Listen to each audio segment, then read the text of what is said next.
नमस्कार, आप लोग का स्वागत है कृष्णा लक्ष्य एकेडमी में। दोस्तों, हम लोग आज बायो में पढ़ेंगे मानव का कर्ण या कान, ह्यूमन ईयर। इसके पहले हम लोगों ने बायो में ही पढ़ा है, आँख के बारे में पढ़ा है पूरा डिटेल। इसके बाद हम लोगों ने तंत्रिका तंत्र और मानव का मस्तिष्क, इन सब को पूरा डिटेल से जाना है। इसको आप लोग हमारे डिस्क्रिप्शन लिंक में हम इन सब का वो डाल देंगे, वीडियो का लिंक डाल देंगे डिस्क्रिप्शन में, आप लोग देख लीजिएगा।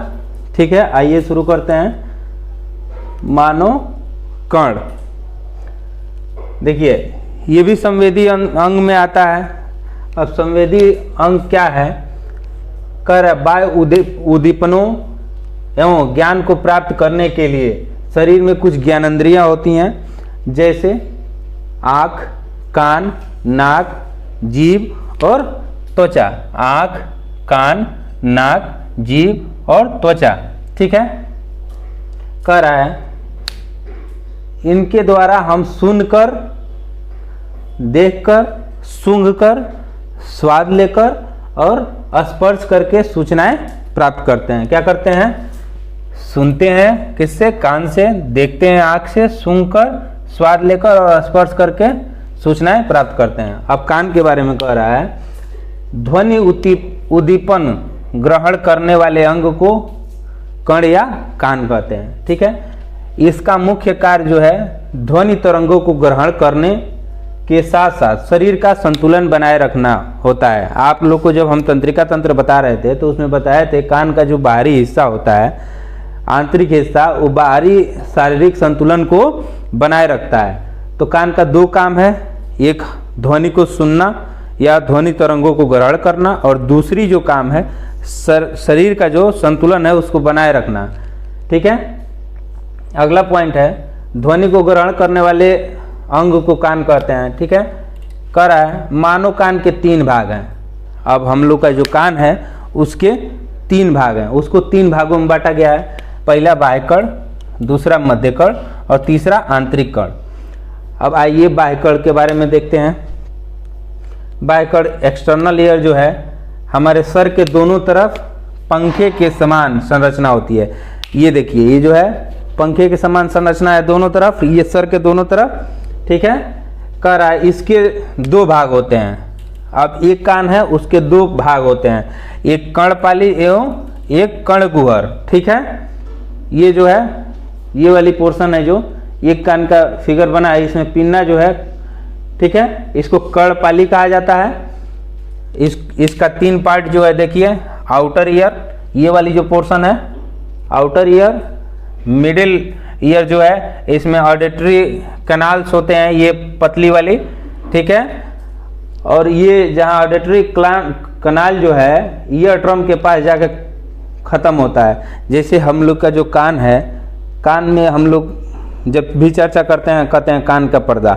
जो कान का पर्दा होता है वही ईयर ड्रम होता है। तो वो जो मध्य ईयर है वहीं तक जाके, जो आउटर ईयर है वहीं तक जाके इंड होता है कान के पर्दे तक। वहाँ से फिर जो कनाल है, नली है, वो शुरू हो जाती है मध्य कर्ण का। ठीक है, और इनर ईयर में हम लोग देखेंगे, इसमें ऑडिटरी नर्व होता है, फिर सेमी सर्कुलर कनाल होता है।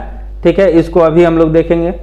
अब अगला कह रहा है कर्णपाली या पिन्ना के आधार से पेशी जुड़ी हुई होती है। अब देखिए हम लोग का जो कान है ये अस्थि, मतलब कि हड्डियों से मिलके नहीं बना है, इसमें कहीं भी हड्डी नहीं है। तो आदमी कहेगा कि मांस रहता तब तो ये लटक जाता ना।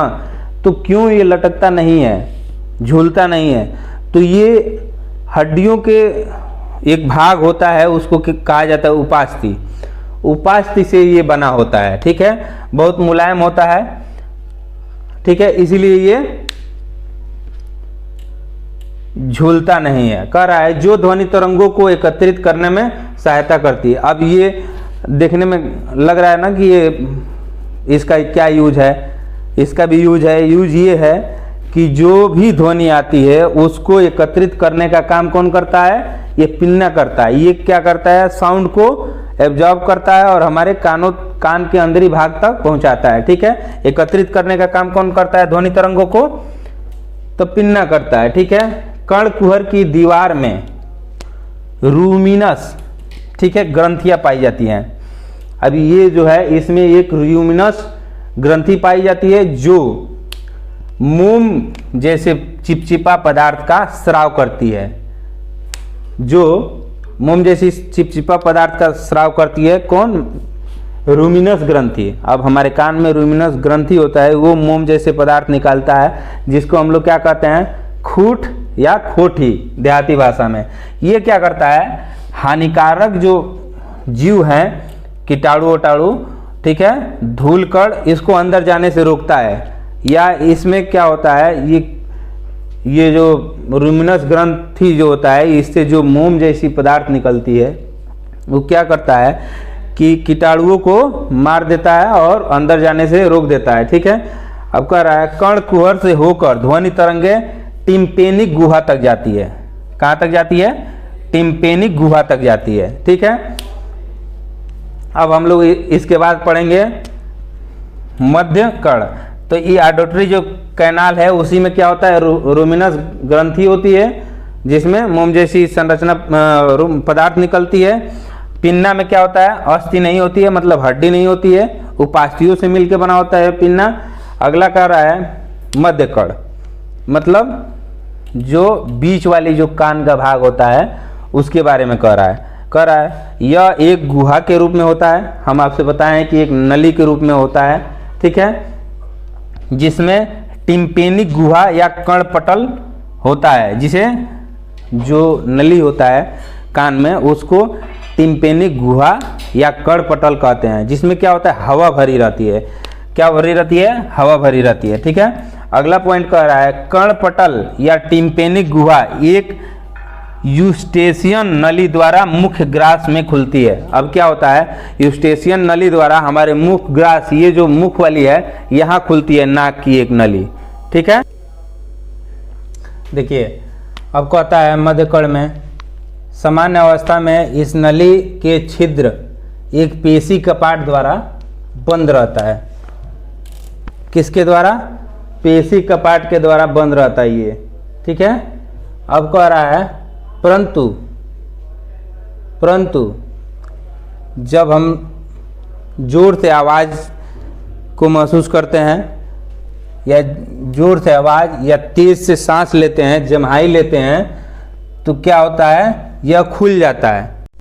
देखिए क्या है कि सामान्य अवस्था में इस नली में एक जो छिद्र है, छिद्र एक पेशी कपाट द्वारा बंद रहता है। ठीक है, और हम लोग जब जम्हाई लेते हैं या तेज से सांस लेते हैं या तेज आवाज़ जब आती है तो क्या होता है, यह खुल जाता है। ठीक है, अगला पॉइंट कह रहा है मध्य कर्ण में 3 अस्थियां या 3 हड्डियां पाई जाती हैं। ठीक है, जिसे मेलियस, इनकस और स्टेपिज कहा जाता है। ठीक है, देखिए 3 हड्डी इस साइड वाले में और 3 हड्डी इस साइड वाले में। टोटल हमारे कान में कितना हड्डी पाया जाता है, 6 हड्डी पाया जाता है। ठीक है, दोनों मिला के। ठीक है, और ये कहाँ मिलता है, तीनों हड्डी एक ही जगह मिलता है, किसमें, मध्य कर्ण में। कहाँ, जैसे ये वाला 1 2 3 ये आपस में जुड़ा रहता है। ठीक है, मध्य कर्ण के लास्ट वाले पॉइंट पे। ठीक है, अब कह रहा है मेलियस, सबसे बड़ी हड्डी होती है कान की, मेलियस। ठीक है, कान की सबसे बड़ी हड्डी होती है मेलियस। अब कह रहा है पशु पक्षी सरीसृप उभयचर आदि में पाया जाता है। जो मेलियस होता है वो केवल आदमी में ही नहीं, पशु पक्षी में भी मिलता है, और उभयचर या सरीसृप जितनी भी जीव होती हैं धरती पे, सब में मेलियस वाली हड्डी जो है पाया जाता है। ठीक है, अगला कह रहा है इनकस, बाकी दोनों हड्डियों को जोड़ता है। इनकस क्या करता है, मेलियस को और इस स्टेपिज को आपस में जोड़ने का काम करता है। तीसरा है स्टेपिज, कह रहा है कान की सबसे छोटी हड्डी होती है। ये कान की ही सबसे छोटी हड्डी नहीं होती है, यह जो है शरीर की भी सबसे छोटी हड्डी होती है।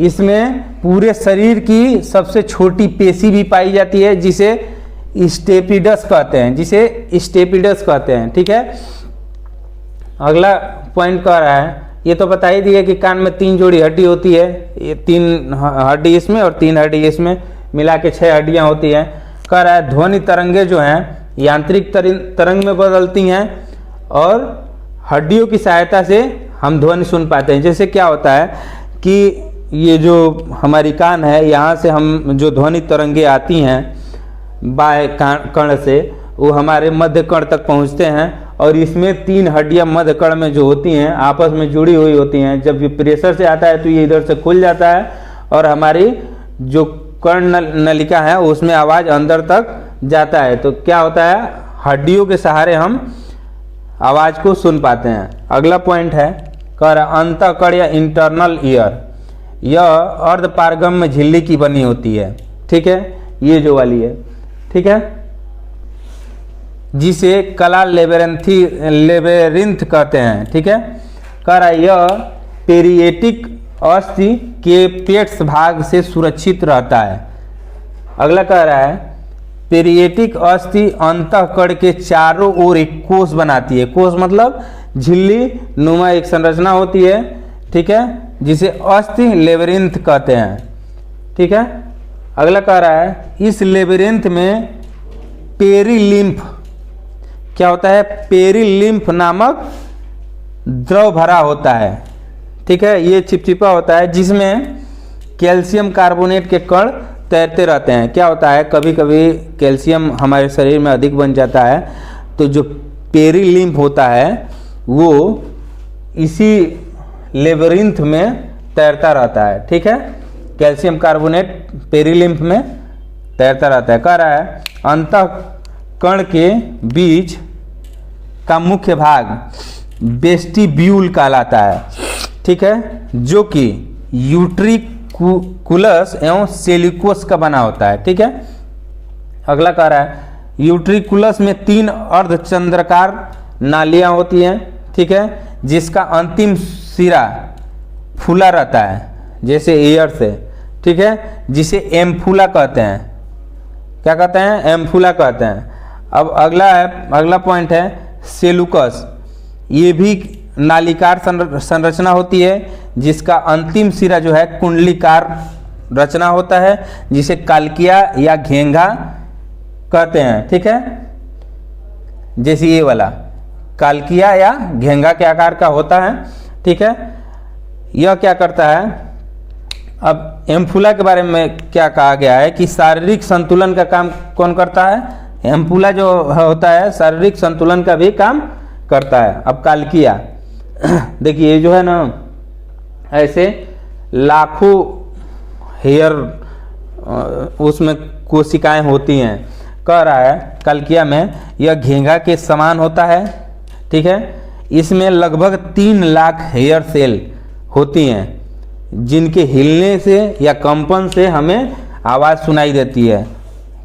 जैसे सरसराहट की आवाज़ मान लीजिए हम लोग को सुनाई देता है, उसी तरह कान में भी जो रोमें होती हैं, जो बाल होती हैं, उनसे जब आवाज़ टकराती है तो हमें कंपन द्वारा आवाज़ की अनुभूति होती है। ठीक है, अगला कह रहा है इसमें एक द्रव पाया जाता है जिसे पेरिलिम्फ कहा जाता है। अभी बताए हैं कान का सबसे महत्वपूर्ण भाग यह होता है।